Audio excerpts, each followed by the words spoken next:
So far from GTA 6 we've got 22 seconds of footage containing beer bottles. That's 660 frames to analyse. So what do they all show?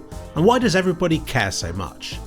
Now the excitement about these comes from Life Alyx's booze shader, which was a late addition to the game from a Valve employee who was, apparently, quite bored during COVID, resulting in the most convincing bottle of liquid the world of gaming had ever seen. I had lots and lots and lots of fun holding them up to my face and shaking them about in VR. A few people have pointed out that GTA 6's bottles also look quite good, but is it going to be as good? Well, I certainly hope so. The ones we've seen so far show bottles in a variety of states: empty, full, half full and being knocked about, and being opened and spilt. See, I didn't think much of it at first because I just thought they looked kind of similar to how GTA 5 did this tech. So let's travel back in time to see how the booze effect was done last generation. Here is Michael, who has kindly volunteered to demonstrate the fluid effects in GTA 5, repeatedly. Watch as he pours drink after drink after drink into a glass. You can see the glass fills up, then empties again as he swallows it. And the whiskey left in the bottle shakes about, yet never depletes, no matter how many fat swigs of hooch the old man imbibes. It was soon after, as he was going on a joyride to clear his head, that I discovered the first thing that might set GTA 6 apart, and that's the ray tracing. Now, GTA 5 recently got support for this as well, so I went peering up at some glass in the game to see this effect in practice. I'm fairly confident these things in GTA 6 will get the same tech, as it wouldn't be a good look if GTA 5 had something that GTA 6 did not. There's always the risk that on the Xbox Series S version, being the worst looking edition of GTA 6 that we might possibly ever get, until the Switch 2 version at least, it might have to disable the more subtle ray traced effects to save on performance, of which these booze bottles would be an easy candidate, in which case they'd be using cube maps instead. What are cube maps? These are ways of doing reflections dating back about 25 years now. They take images of the surrounding scenery, 6 sides, and then they wrap this cube-shaped map of the surrounding area onto reflective stuff. The downside? They don't update in real time, so if there's, say, just one cube map in a room, you'll see the reflections abruptly jump as you move into another room. Or if somebody else comes into the room with you, they won't have a reflection in the cube map, and so on. So this is how it looks in Source 1. You can see the transitions between rooms quite easily. Source 2 uses the same cube map technology, but it improves them in 2 ways. First, by giving them parallax correction, meaning the reflection fakes movement as you run about the room by skewing the reflection about. But it's not really updating the reflection, it's just skewing it. And then, when it does update to a new cube map reflection, it smoothly fades between the old one and the new one, making the transition between the two less jarring. So while the Source engine does high quality cube maps, but has to pre-calculate one per room, GTA 5 did cube maps in a slightly different way. Its reflections were very low in quality, but were updated every frame. At a glance, this could quite easily simulate real-time ray tracing, and it's why, as you drive through the city, it appears that it's reflecting everything around it, even when ray tracing is disabled in the graphics menu.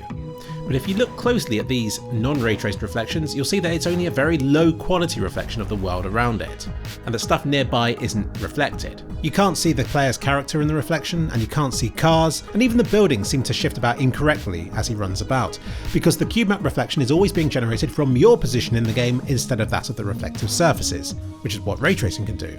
And cube maps miss out on the smaller details because, to save on performance, it's using this representation of the world for reflections. Well, maybe not quite this low in quality, this is probably what the reflections in the PS3 version of the game looked like. But you can see, even with the PC version on highest settings, when it's limited to using the old cube map method of creating reflections, it still doesn't quite cut it. Hence why ray tracing makes more sense, provided the systems these days can handle the demands. I suggest you check out the link in this video's description, as it has a great breakdown of all the effects that go into a single image from GTA 5, and it really makes you appreciate how complex game development was several console generations ago, and has only become far more complicated since the making of GTA 5. So is there any proof from the trailers so far that the bottles in GTA 6 use ray traced reflections? It's really hard to tell from the reflections themselves due to their elongated shape. To show why this is, I went down to the supermarket and filmed these reflective poles. You can see that even though they're very reflective, it's still hard to actually make out what's going on in these reflections. But you can see how my shoe and leg, as they pass close to the poles, affect the reflections. And this is what you'd expect to see happen on the bottles in game, as something bright or high contrast passes nearby. This dark evolving patch on the bottle here could be the reflection of the other bottle, and these bright brown patches could be the golden sunshine bouncing off dem teddies, which at least suggests she's featured in the reflections, so better than the cube maps in GTA 5 would ever have managed. And the bottom of this bottle here definitely looks like it's reflecting Cal's blue t-shirt.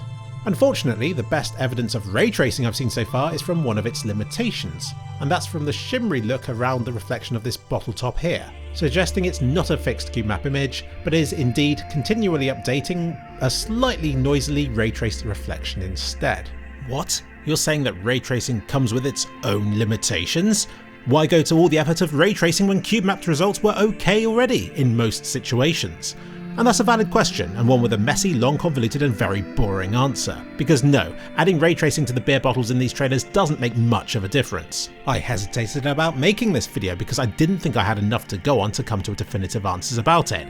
But put it another way, they didn't add ray tracing to GTA 6 just for the beer bottles in the game. They did it because it looks better on the windows and on the cars and on the water, and on a lot of other things in this game. Why not also add it to the beer bottles if it makes them look better as well?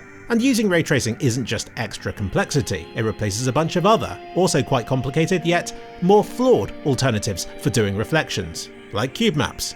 Plus, it might be that the performance overhead for adding ray tracing to the beer bottles is so minimal in the grand scale of things that it is worth doing, especially if it does make a meaningful difference to the visual quality if you're in the pub viewing drinks up close and downing drinks in first person view. Also, I like to see ray tracing as being a long-term solution. It's one that will only improve as computers get faster, and the limitations of doing ray tracing will simply fade away, compared with, say, cube maps, which will look flawed and limited no matter how much processing power you pump into drawing them.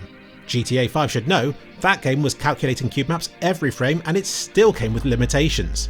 But let's get back onto the topic at hand here, because reflections are just one aspect of these bottles. What's a lot more noticeable is the distortion from stuff passing through the bottle and the liquid inside it. Look at this glass, distorting whatever's behind it. The beer in this shot is refracting beautiful bright sunlight through the liquid, and it looks gorgeous. And in this example it's distorting the look of Jason's upper thigh and penile region. Looks gorgeous. Now I'm not saying this refraction effect definitely isn't ray traced, but with refraction typically reserved for what's behind the object in question, I reckon this is one area where they could have cheaped out a bit and used a shader effect instead. Sort of like the glass in this prison scene, which no one seems to be getting that excited about, and all it does is to merely skew and stretch the stuff going on behind it. Similar to this magnifying glass from Half-Life 2, which simply gets the environment around it and skews it. The reason I think it uses this effect is because no information from through these glasses seems to suggest it's refracting anything but a skewed representation of what we can already see in the image. The problem with using shader effects instead of ray tracing to do an effect like this is because it can sometimes refract the wrong stuff. Like this often used example on my channel of trees in the foreground of Oblivion reflecting in the distant water, since they're taking up space on the screen where the water's trying to reflect stuff from. Hell, even the ray-traced version of GTA 5 has these same sorts of issues in the reflections on the water, suggesting that not all reflections are from ray tracing. And to prove that GTA 6 isn't infallible, if you look closely at this frosted glass scene from the prison, you can make out subtle blobbing around the corners of the visible bits of glass where foreground elements like Lucia's orange top bleed onto the scene behind her, suggesting that only screen space elements are being featured within the shader effect on the glass, and not ray tracing. But surely this isn't the same with the bottles, is it? Oh no, look at her fingers being refracted whenever they're touching empty bits of the beer bottle. No! GTA 6, I'm so disappointed! Why didn't Rockstar notice this glaring limitation with how they were doing shader effects on glass? Oh GTA 6, you disappoint me so much! No, no, no, no, no! So yeah, there's some sort of refractive shader effect being used in GTA 6, which is completely absent from the ray-traced version of GTA 5. And for good reason, apparently. Let's get onto the liquid simulation. Just so you know, what made Half-Life Alyx's booze shader so special was that there was no liquid within the bottle. In fact, the bottles weren't even transparent, or even translucent. They were actually a completely opaque surface, using cube map data to give the illusion that lighting was passing through it, and even the liquid itself was just a shader, being a series of mathematical calculations with lots and lots of layers to the effect, like for bubbles, a foamy head, and so on. All this for a tiny fraction of the performance cost that doing all these things in real time using conventional methods of rendering would entail. The same applies to Counter-Strike 2's water effects. They're gorgeous and operate upon the same sort of principles. This is the view that makes it look like GTA 6's booze shader is being done in the same sort of way as Half-Life Alyx's was. There appears to be bubbles rising from within, although you'll soon notice it's a rapidly repeating animation, which is a bit disappointing. Although Half-Life Alyx had a repeating animation as well, but it slowly rotated two different bubble patterns, one going left and the other going right, around the bottle to disguise this looping better. What is interesting is where the liquid meets the air above it. GTA 5 I think did something similar where the surface of the liquid is a flat plane that can shake about. Again, it's Valve who proved to be the fluid fiends by trickling an assortment of primitive fluid simulations into their titles. Left 4 Dead 2's Molotov and Bile Jar both contain a liquid that slops about inside, though you can hardly see it with the Molotov. And with the Bile Jar, the effect is very primitive. It's merely a flat plane that can bounce about to a limited degree, so if you shake it about like a madman, then the limitations of its movement are clear to see. But it's better than no movement at all. So the question we have to ask is, does GTA 6 do the sloshing in a similar way to Source 1 games, or to the Source 2 examples with its fancy shader effects? Judging by GTA 5 and from the footage we've seen so far, it looks like it does it the Left 4 Dead way by simply having a flat top that changes angle as it's shaken about. A tried and tested strategy for simulating fluid, but it requires tactically filled levels in the glass, otherwise it'll cause problems where the neck of the bottle meets the body. But it doesn't seem as restricted in its movement as Left 4 Dead's is. As you can see here, when the fluid flashes a different shade for a few frames, we're likely just seeing the foamy top of the liquid reaching down to the very bottom of the bottle as it's being shaken about. You can also spot a single frame where the top changes to liquid colour earlier in the sequence. I do like the spilling effect, but this is most likely just a simple particle effect and not something cutting edge like a fluid simulation. Because at the end of the day, while Rockstar like to be cutting edge, there are more important things to be cutting edge about than liquid within bottles. I'm not sure how much more there is to say about the liquid in GTA 6 from the limited footage that we've seen so far, but it looks to be a series of minor tweaks and improvements on how they did it in GTA 5, as opposed to being a completely new approach like Valve did with their Source 2 shaders. The best of both worlds could be achieved if they combined Source 2 shaders with the transparencies and ray-traced reflections of GTA 6's. I get that you might be disappointed with this analysis. Maybe GTA is your preferred series, or you might feel because it's a newer game, it's got to be better in every way than what came before. And I don't doubt that the game will come with countless cool touches and fancy tricks to extract as much out of the PlayStation 5's limited hardware as possible. But I fail to see how it's matching Source 2's attention to detail when it comes to simulating liquid in bottles. So many little details and layers help make the bottles in Half-Life Alyx look right, like the simulated surface tension making the liquid stick slightly to the edges, and the subtle greasiness of the alcohol inside the fluid itself.